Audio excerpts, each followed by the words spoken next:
Hi friends, మొక్కలకు ప్రాణం ఉంటుందని మనకు తెలుసు, కానీ అవి మనలాగే అరుస్తాయని మీకు తెలుసా?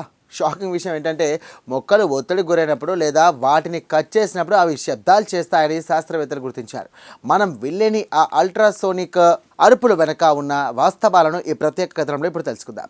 ఈ పరిశోధనను ఇజ్రాయెల్లోని టెల్ అవీవ్ యూనివర్సిటీకి చెందినటువంటి ప్రొఫెసర్ లీలాచ్ హడానీ నేతృత్వంలోని బృందం నిర్వహించింది. 2023లో సెల్ జనరల్లో ప్రచురితమైనటువంటి వీరి నివేదిక ప్రకారం టమాటో అలాగే పొగాకు మొక్కలు నీరు లేనప్పుడు లేదా వాటి కాండం కత్తించినప్పుడు అధిక ఫ్రీక్వెన్సీతో కూడినటువంటి శబ్దాలను విడుదల చేస్తాయని తెలిసింది. శాస్త్రవేత్తలు అత్యంత సున్నితమైనటువంటి అల్ట్రాసోనిక్ మైక్రోఫోన్లను ఉపయోగించి ఈ శబ్దాలను రికార్డ్ చేశారు.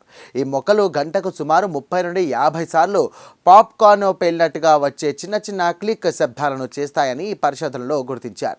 ఈ శబ్దాలు 40 నుండి 80 కిలో హార్ట్జ్ ఫ్రీక్వెన్సీ వద్ద ఉండడం వల్ల మనిషి చెవికి ఇవి వినిపించవు. ఈ శబ్దాలు ఎలా ఉత్పత్తి అవుతున్నాయనే దానిపై శాస్త్రవేత్తలు ఒక కీలక వివరణ ఇచ్చారు.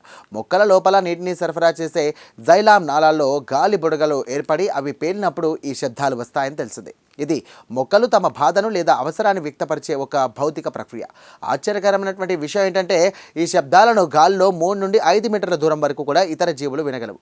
ముఖ్యంగా చిమటలు అలాగే ఎలుకలు వంటివి ఈ శబ్దాలను పసిగట్టి ఆ మొక్కల దగ్గరికి వెళ్లాలో లేదో నిర్ణయించుకుంటాయని యూనివర్సిటీ ఆఫ్ రీడింగ్ పరిశోధకులు కూడా నిర్ధారించారు. ఈ ఆవిష్కరణ వ్యవసాయ రంగంలో విప్లవాత్మక మార్పులకు దారితీయబోతోంది.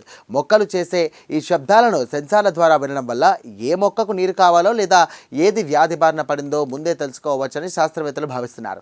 మూగ జీవాలైన మొక్కలు తమలో ఇంతటి క్లిష్టమైన భాషను దాచుకోవడం నిజంగా ఒక అద్భుతం. మొక్కలు చేసే ఈ అదృశ్య శబ్దాల గుర్తింపు జీవశాస్త్ర అన్వేషణలో మనం ఒక సరికొత్త అధ్యయనాన్ని మొదలుపెట్టబోతున్నామని అర్థమవుతుంది. ఈ స్పెషల్ ఫీచర్పై మీ అభిప్రాయాలను కామెంట్స్లో తెలియజేయండి. ఇలాంటి కథనాల కోసం మా ఛానల్ను వెంటనే సబ్స్క్రైబ్ చేసుకోండి.